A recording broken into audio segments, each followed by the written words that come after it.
Štvrtá ríša. Kto pokračuje v Hitlerovom dedičstve? Kto si nepamätá minulosť, je odsúdený ju opakovať. George Santayana. Po dôkladnom výskume sme zhromaždili dostatok informácií, aby sme mohli jednoznačne tvrdiť, dnešní stúpenci globálneho antikultizmu sú priamymi žiakmi tých, ktorí kedysi inšpirovali Hitlera. Vplyv ich činov bol v polovici 20. storočia hlboko citeľný, ale spoločnosť sa mylne domnievala, že víťazstvo nad nacizmom je definitívne. Krátky historický prehľad ukazuje, že ide o mylnú predstavu. Ideológia nacizmu dodnes nielenže pretrváva, ale vyvinula sa aj do zákernejších fóriem. Mnohí zabúdajú, že medzinárodná platforma, akou je Organizácia spojených národov a Všeobecná deklarácia ľudských práv, boli potrebné z určitého dôvodu. Po hrôzach druhej svetovej vojny a ohavných zločinoch proti ľudskosti bol svet odhodlaný zabrániť tomu, aby sa podobné zverstvá opakovali. Cieľom tohto článku je ukázať, že zásady rovnosti, slobody a demokracie, za ktoré naši predkovia zaplatili krvou, sú v súčasnosti ohrozené viac ako kedykoľvek predtým. Vplyv Martina Luthera. Na pochopenie celého reťazca udalostí je dôležité vedieť, že napriek Hitlerovmu zdanlivému odmietaniu náboženstva sa vo veľkej miere spoliehal na protestantskú cirkev a antikultové hnutia svojej doby. Preto začnime náš príbeh Martinom Lutherom. Martin Luther, zakladateľ protestantizmu, je známy svojimi radikálnymi názormi a ako reformátor, ktorý odsudzoval korupciu v cirkvi. Bol však aj ostro netolerantný voči iným kresťanským denomináciám a náboženským hnutiam, a to až do tej miery, že požadoval trest smrti pre kresťanov, ktorí si Kristovo učenie vykladali inak ako on. Koľko protestantov v Nemecku vie, že ich náboženský vodca bol zarytým antisemitom?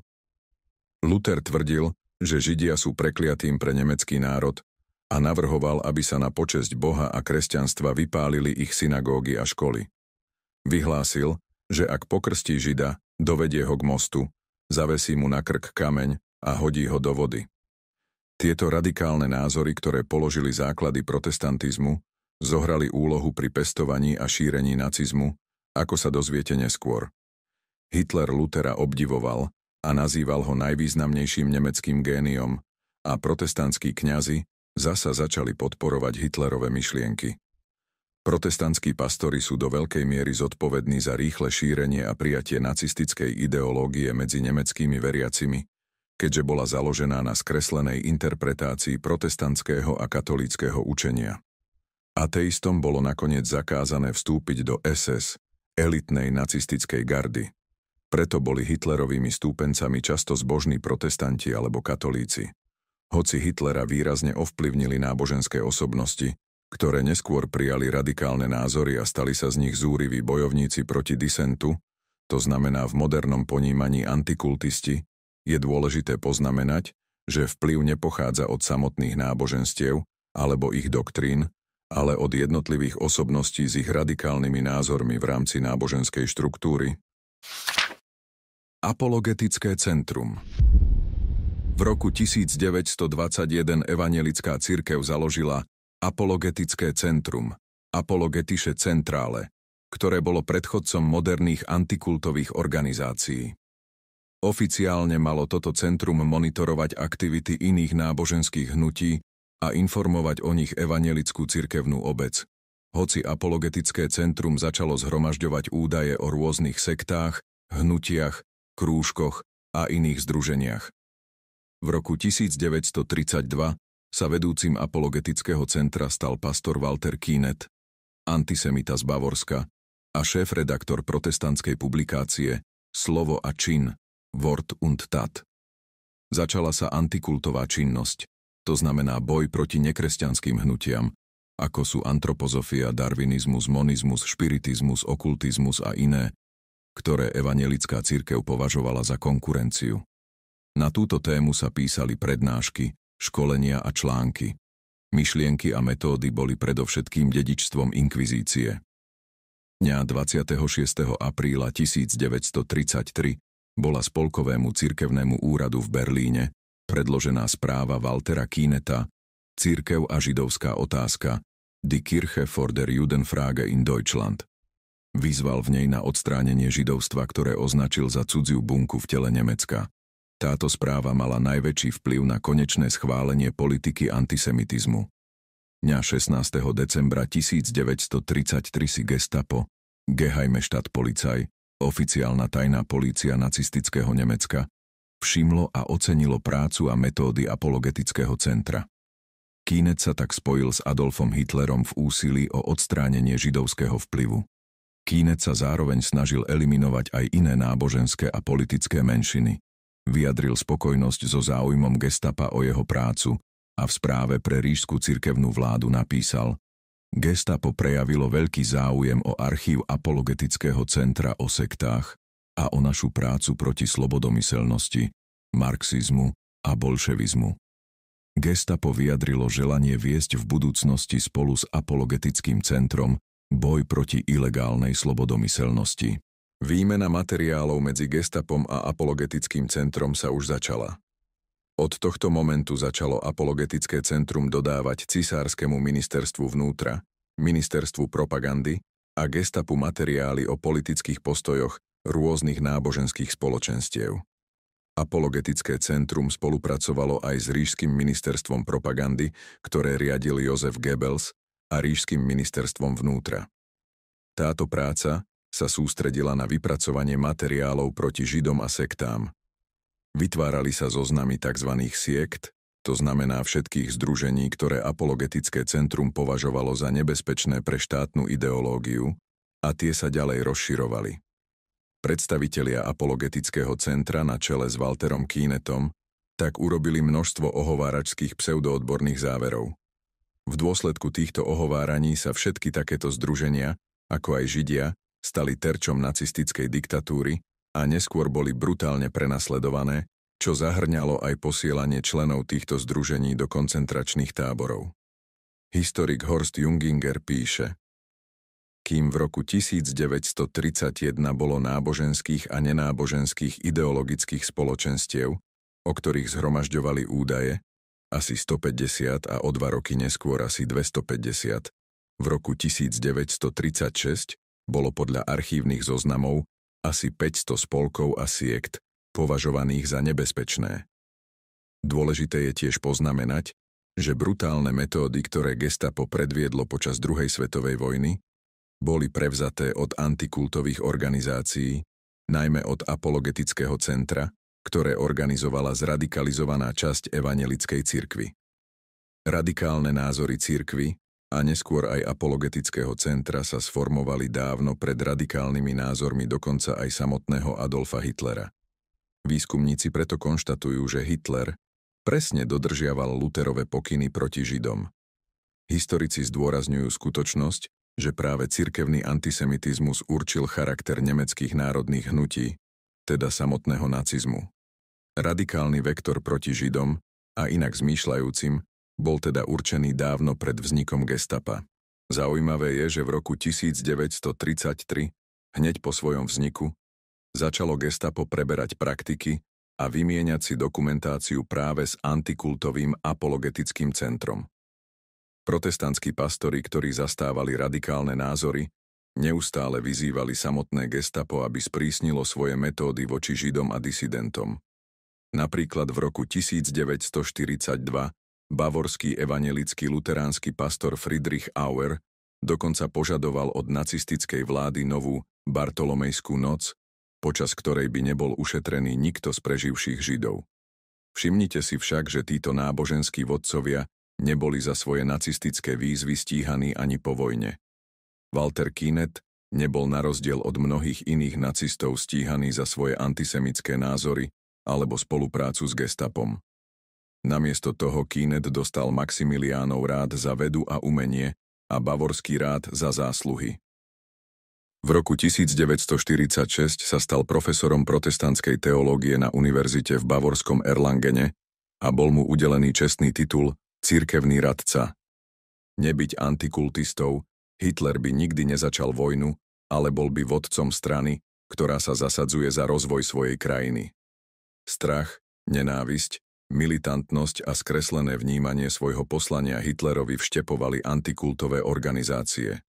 Manipulovali ním tak, že využívali jeho ambície, narcizmus a pocit vyvolenosti. Tým, že sa Hitler riadil radami antikultistov, vyhral voľby. To upevnilo ich vplyv na neho a nakoniec v ňom prebudili túžbu po dobytí sveta.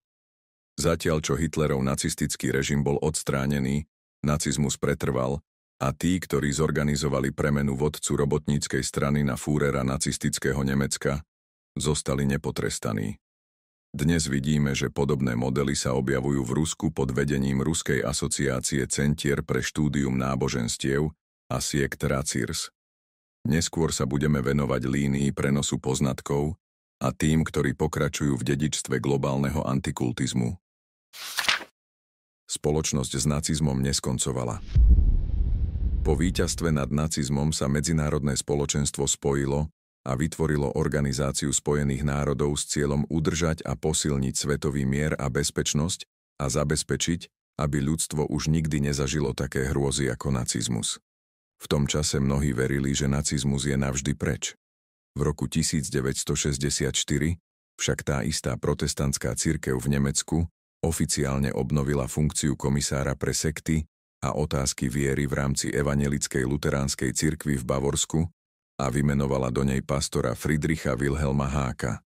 Stal sa pokračovateľom Keenetovho nacistického odkazu a vedúcim ideológom antikultizmu v Európe. Vo svojich štúdiách o sektách v Bavorsku sa Haak odvolával na Sektenerhebung, prieskum siekt evanjelickej luteránskej cirkvi v Bavorsku z roku 1930. Je zaujímavé, že antikultista Haak študoval protestantskú teológiu v Bavorsku na univerzite v Norimbergu v tých istých rokoch, keď tam Keenet pôsobil ako profesor protestantskej teológie. Z Hákovej iniciatívy sa začiatkom 70. rokov 20. storočia obnovil názov Pracovná skupina pre náboženské a ideologické otázky z čias nacistického režimu. Pre toto oddelenie bol prijatý takmer identický názov z čias nacizmu. Oddelenie pre náboženské a ideologické otázky. Je teda zrejmé, že hoci sa svet a Nemecko usilovali o nový život, ktorý by si vážil slobodu a rešpektoval práva každého človeka, Haak odmietol Všeobecnú deklaráciu ľudských práv a základné hodnoty, ktoré boli všeobecne uznávané. Hodnoty jednoty a rovnosti. A vo svojich spisoch Haak hlásal nasledovné. Ak správne chápeme našu vieru, nemáme právo dovoliť iným, aby pokračovali vo svojej viere. Práve z Hákovej iniciatívy sa v Bavorsku, v regióne, kde boli nacistické myšlienky vždy mimoriadne silné, obnovili prednášky a kázne o sektároch. Je pozoruhodné, že v Bavorsku dodnes existuje taký fenomén, ako sú tzv. Filtre siekt, ktorý je v rozpore so všetkými medzinárodnými a nemeckými zákonmi. Haak vydal pokyn, aby sa protestant alebo katolík správal k sektárom ako k neľuďom. To znovu roznietilo plamene nacizmu a v roku 1988, 43 rokov po páde Tretej ríše, sa v Bavorsku opäť ozývali výkriky proti disidentom. Obesiť ich, všetkých postrieľať, Heil Hitler. V roku 1990 zostavil antikultista Haak čierny zoznam nových náboženských hnutí, tzv. Siekt. Až o 16 rokov neskôr Spolkový ústavný súd Nemecka rozhodol, že v boji proti týmto skupinám sa použilo ohováranie. Bolo však už neskoro, pretože počas týchto 16 rokov sa vďaka úsiliu antikultistov plamene nacizmu rozhoreli a šírili ďalej. Súčasní antikultisti, ktorí oživili nacizmus. Wilhelm Haak pomohol svojmu vernému bratovi vo viere, kolegovi antikultistovi Johannesovi Agardovi, založiť v roku 1973 antikultovú organizáciu Dialog Centrum. Napriek mierovému nádychu názvu Dialog Centrum to bola len zástierka. V skutočnosti bol Agard, podobne ako Keenet v apologetickom centre, kresťanským antikultistom, ktorý sa snažil bojovať proti tzv. Totalitným sektám. Agard verejne zosmiešňoval prvý dodatok americkej ústavy, jeden zo symbolov slobodnej spoločnosti. Pripomeňme si, čo sa v prvom dodatku uvádza. Kongres nevydá žiadny zákon, ktorý by sa týkal náboženského zriadenia, alebo zakazoval jeho slobodné vyznávanie, alebo obmedzoval slobodu slova alebo tlače, alebo právo ľudí pokojne sa zhromažďovať a žiadať vládu o nápravu sťažností. Agard ho nazval neurózou a vyhlásil ho za neprirodzený pre ľudskú prirodzenosť. Toto dialog centrum, ktorého podpredsedom sa stal Haag, malo pobočky aj v Grécku, Anglicku, Írsku, Indii, Rusku, Grécku a Nemecku. Jedným z Agardových a Hákových oddaných študentov bol Alexander Dworkin. Dworkin počas svojho exilu úzko spolupracoval s Hákom, Agardom, ich stúpencom pastorom Gandovom, ako aj s ďalšími európskymi a americkými antikultistami. Dworkin si teda plne osvojil metódy nacistov a model fungovania takýchto centier na boj proti všetkým disidentským skupinám ľudí. Všimnite si, že po sledovaní tejto línie prenosu poznatkov a skúseností môžeme konštatovať, že pravoslávne kresťanstvo v Rusku opakuje históriu protestantizmu v nacistickom Nemecku. Počas nacistickej éry prenikol antikultizmus do protestantizmu prostredníctvom radikálnych názorov Martina Luthera. Podobne aj moderný ruský antikultizmus, vedený Ruskou asociáciou centier pre štúdium náboženstiev a siekt Racirs, prenikol do pravoslávneho kresťanstva a otravuje ho zvnútra. Dejiny sa opakujú. Centrum Ireneja Lionského, ktoré Dworkin vytvoril v roku 1993 s podporou Ruskej pravoslávnej cirkvi, úplne podľa jej vzoru kopíruje nacistické apologetické centrum vytvorené Kynetom. Toto centrum tvrdí, že jeho poslaním je vykonávať náboženský výskum, ale v praxi funguje ako nástroj na vytváranie škodlivej propagandy proti novým náboženským hnutiam, ideologickým združeniam a dokonca aj podnikateľským štruktúram. Na základe nášho výskumu sme zistili, že ideologickým centrom moderného antikultového hnutia a zákonodarcom jeho metód propagandy na celom svete je dnes práve Racirs. Predstavitelia Racirs maskujú svoje aktivity pod zámienkou ochrany záujmov dominantného náboženstva v krajine, a to pravoslávneho kresťanstva. Situácia je však zložitejšia. V rámci tohto náboženstva existujú jednotlivci, ktorí síce navonok patria k pravosláviu, ale v skutočnosti podporujú antikultové hnutia. Konajú spoločne, aby sledovali svoje vlastné ciele a výhody, ktoré nemajú nič spoločné so samotným náboženstvom. Preto ešte raz zopakujme, že je dôležité rozlišovať medzi náboženstvom ako systémom hodnôt a presvedčení a jednotlivcami, ktorí sa doň zlomyselne infiltrovali a používajú ho ako zásterku pre svoje deštruktívne aktivity. Členovia antikultovej organizácie a ich komplici, usadení v dominantnom náboženstve Ruska, si z tejto krajiny urobili odrazový mostík pre svoje aktivity a začali odtiaľto cielené teroristické útoky na demokratické krajiny. Radikálna ideológia Racirs, ktorá vznikla v Rusku, teraz rozširuje svoj vplyv ďaleko za jeho hranice. Antikultové organizácie majú mimoriadne silné pozície v Číne, Francúzsku a Nemecku, kde získali významnú podporu úradov a niektorých predstaviteľov týchto krajín a majú vplyv na zákonodárne, súdne orgány a orgány činné v trestnom konaní. Jedným z hlavných predstaviteľov tejto medzinárodnej teroristickej siete je Európska federácia centier pre výskum a informácie o sektárstve FECRIS so sídlom v Paríži. Napriek tomu, že antikultové organizácie vo svojich oficiálnych stanovách deklarujú, že konajú v súlade s medzinárodnými dohovormi o ľudských právach a slobodách, v skutočnosti je situácia úplne iná. Od začiatku svojej existencie sa antikultové organizácie opakovane skompromitovali svojou antidemokratickou a nezákonnú činnosťou, ktorú sprevádzalo zámerné šírenie lží a ohováraní, provokovanie násilia, používanie deštruktívnych manipulatívnych technológií, podnecovanie konfliktov na základe medzináboženskej nenávisti a cielené organizovanie prenasledovania nežiaducich skupín ľudí, a to aj prostredníctvom fyzického násilia. V nasledujúcich materiáloch uvedieme nezvratné dôkazy o týchto aktivitách. Analýza činnosti Dworkina, stúpenca nacistických ideológov. Dworkin zavádza pojem totalitná sekta a podobne ako Kynet prednáša, vedie školenia a píše články o nebezpečenstve siekt a o neprijatí sektárov veriacimi dominantného náboženstva. Rovnako ako Keenet a Haag aj Dworkin zostavil zoznamy totalitných siekt, ktoré podľa jeho názoru ohrozujú náboženstvo a štát. Vo svojich prejavoch a prednáškach Dworkin dokonca používa rovnakú rétoriku ako nacisti.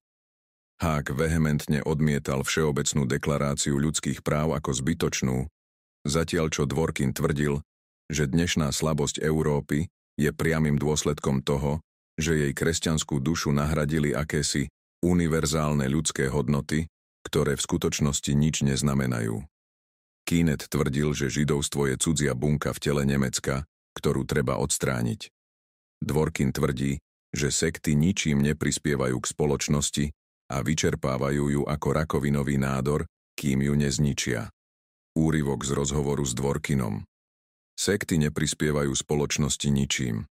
Nepoznáme žiadnych sektárskych spisovateľov, umelcov, skladateľov, mysliteľov a tak ďalej, len vysávajú život zo spoločnosti, podobne ako rakovinový nádor vysáva život z organizmu, až ho nakoniec zničí.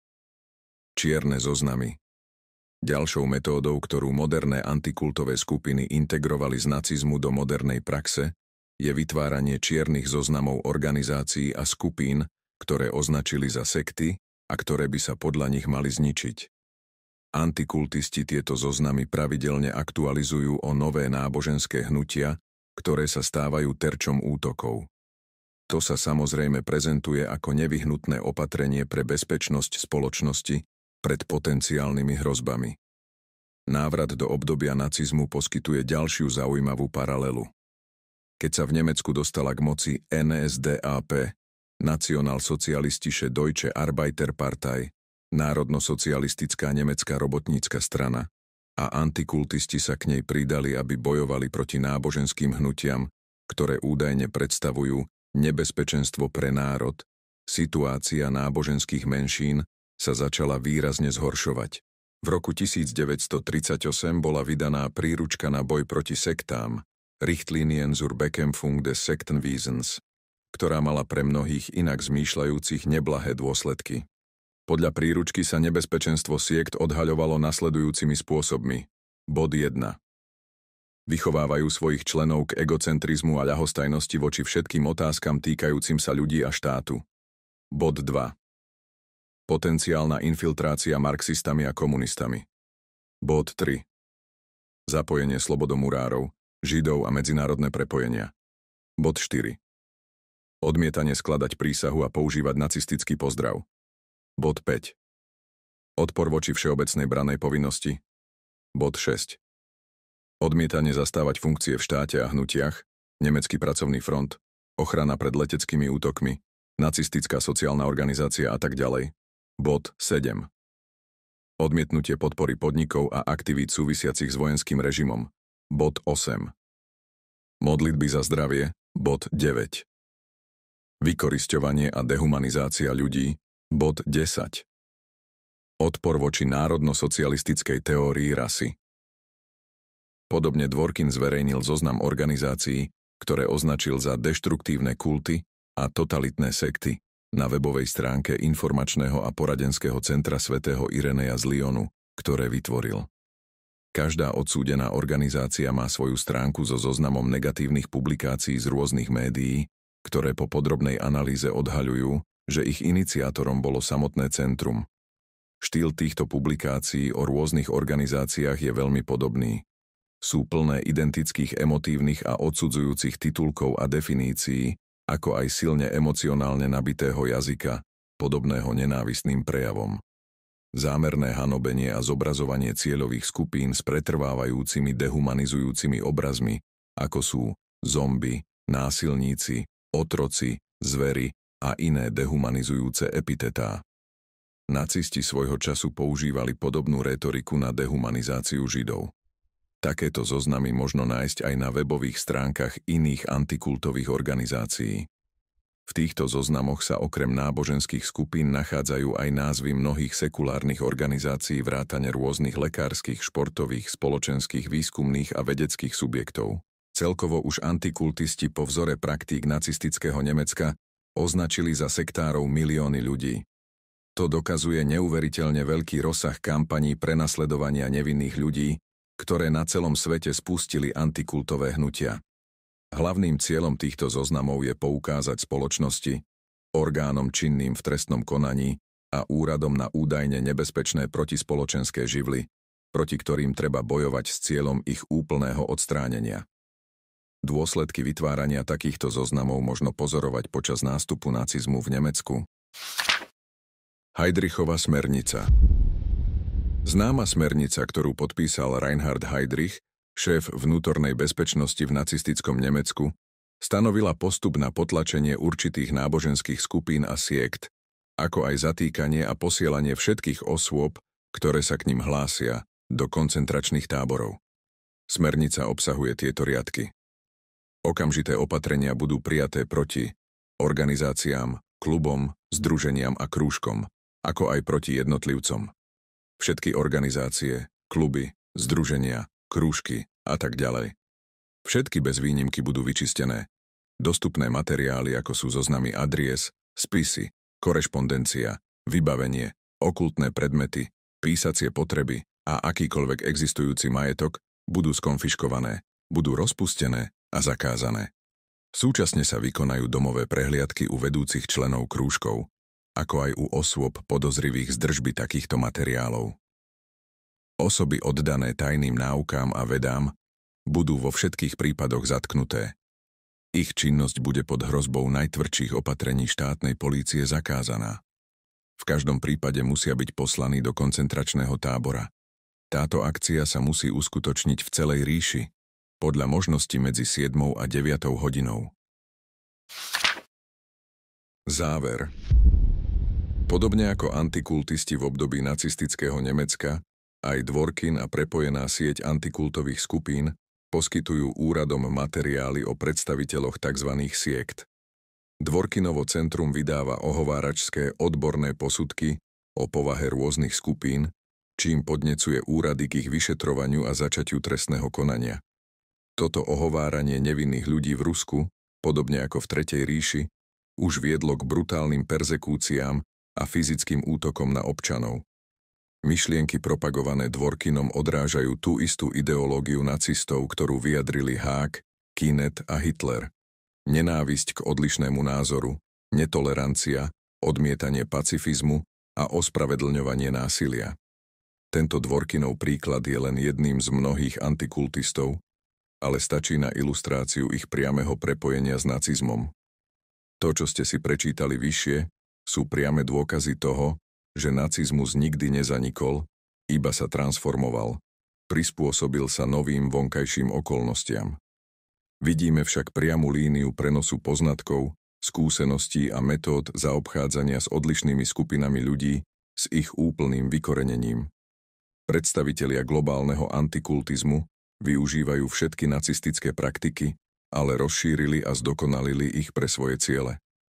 Plameň nacizmu sa teda rozrástol a teraz vidíme fakty, ktoré dokazujú, že v skutočnosti je globálny antikultizmus obrovskou silou, ktorá už získala moc a snaží sa dosiahnuť svoj cieľ – úplné zničenie demokratických hodnôt a vzniku jednotnej štvrtej ríše.